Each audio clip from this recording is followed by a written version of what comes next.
Welcome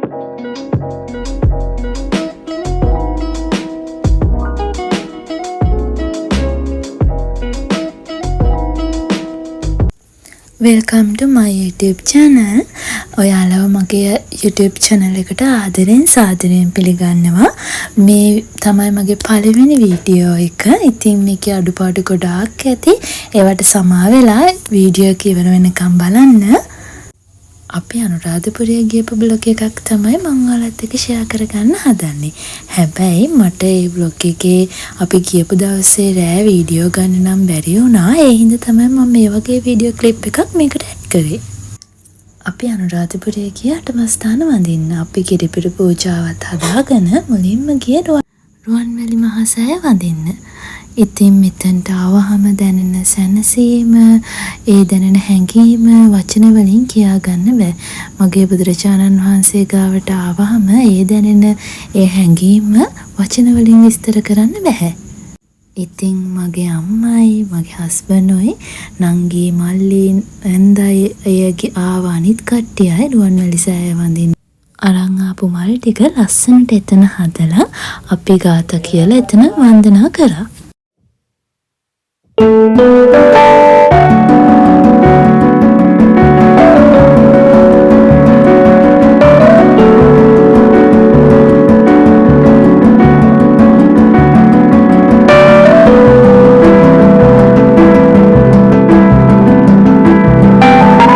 ඊට පස්සේ අපි තවත් පොඩි පින්කමක් කරා. ගිය අවුරුද්දෙත් අපි මේක කරා. අපි මේ අවුරුද්දෙත් ඒක කරා. ඒ කියන්නේ රුවන්වැලි මහසෑය රජාණන් වහන්සේ අභියසින්න කට්ටියට බෝධි පූජා පොත් print කරගෙන ඇවිල්ලා මගේ හස්බන්ඩ් තමයි print කරේ. ඒ ටික print කරගෙන ඇවිල්ලා අපි බෝධි පූජා පොත් 100ක් අපිට පුළුවන් විදිහට කට්ටියට බෙදුවා. ඉතින් අපිට හරිම සතුටුයි ඒ වගේ වැඩක් අපිට කරන්න පුළුවන් උනේ ගැන. තවත් සතුටුයි මගේ අම්මවත් ඒ පින්කමට මට එකතු කරගන්න පුළුවන් වුණේ ගැන.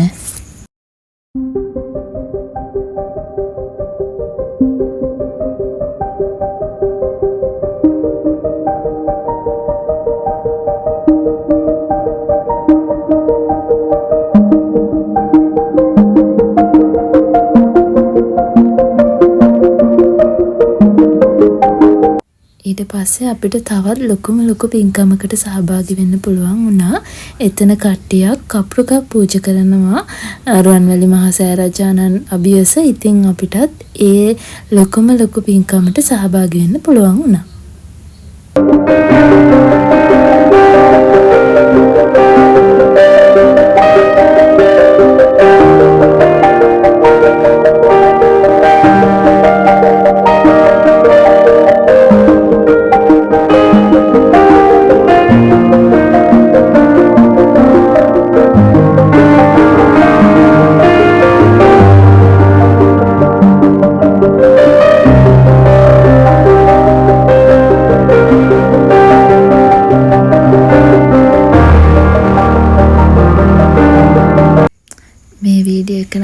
TikTok දාන්න හිතාගෙන මේ වීඩියෝ එක නෙමෙයි මේ වීඩියෝ ඔක්කොම ටික ගත්තේ TikTok දාන්න හිතාගෙන. ඉතින් මම YouTube channel එකක් කරන්න ආසාවෙන් හිටියේ. ඉතින් මං හිතුවා මේක පළවෙනි වීඩියෝ එක විදිහට ගන්නවා කියලා. කැතයි ඇති ගණන් ගන්න එපා.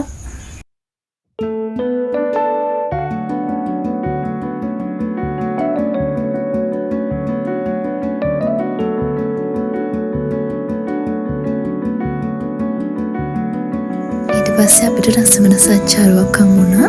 මේනේ මගේ අම්මා හරි ලැජ්ජයි වීඩියෝ වලට එන්න. හරි අමාරුවෙන් තමයි ආ වීඩියෝ වලට මම ගත්තේ. මේ බලන්නකො මෙතන මේ අපි ගමන් මහන්සියට පොඩ්ඩක් ඉඳගත්තා. අපි අටමස්ථාන වඳින්න ආවේ. හැබැයි අපිට අටමස්ථාන ඔක්කොම වඳින්න බැරි වුණා. මිහින්තලේ එහෙම වඳින්න බැරි වුණා. අපෝ ලොකුම වැස්සකට හවුණා. මම මේ අනුරාධපුරේ ආවහම මේ වගේ කාලගුණයක් දැක්කමයි. කියන්නේ වහිනවා පායනවා. මොකද අනුරාධපුරේ ආවහම මම දැක්කේ අවුව ගොඩාක් තියෙනවා විතරයි. මම මේ පළවෙනි පාට තමයි මේ වගේ කාලගුණයක් අනුරාධපුරෙන් දැක්කේ. මේ බලන්නකෝ වහින විදිය හරිම ලස්සනයි. හැබැයි මේ වැස්සි තෙමීගෙනත් අපි කොහොම හරි සමාධි බුදු පිළිමෙත් වැන්දා. ඉතින් හරිම සතුටුයි. අපිට හැමදාම වගේ ඉන්න හම්බෙන්නේ නැහැනේ මේ වගේ. ඉන්න පුළුවන් වෙලාවෙ උඩරිම අපිට පුළුවන් විදිහට අපි යටමස්ථාන වැන්දා. ඉතින් මට මේ වීඩියෝ ක්ලිප් ටික විතරයි ගන්න පුළුවන් වුණේ. ඊට පස්සේ අපි කෑවා දවල්ට කාලේ වෙලා නාන්න ගියා. ඒ වීඩියෝ නම් මට ගන්න බැරි වුණා. ඉතින් මගේ වීඩියෝ එක බලපු හැමෝටම ගොඩාක් ස්තුතියි. ගොඩාක් අඩපාඩු තියෙන නැති ඒවට සමා වෙලා මේක බලන් හිටපු හැමෝටම ගොඩාක් ස්තුතියි. මේ වගේ තවත් වීඩියෝ බලන්න කැමති නම් මාව subscribe කරලා තියාගන්න. ඉස්සරහට මම මගේ වැරදිත් හදාගෙන ලස්සන වීඩියෝ ගන්න බලාපොරොත්තු වෙමින් ඉන්නවා. ඉතින් ඔයාලට සුබ දවසක්. ඔයාලගේ හීන ඔක්කොම ඉෂ්ට වෙන්න ඕනේ. එහෙනම් මගේ හිමින් නම් bye bye.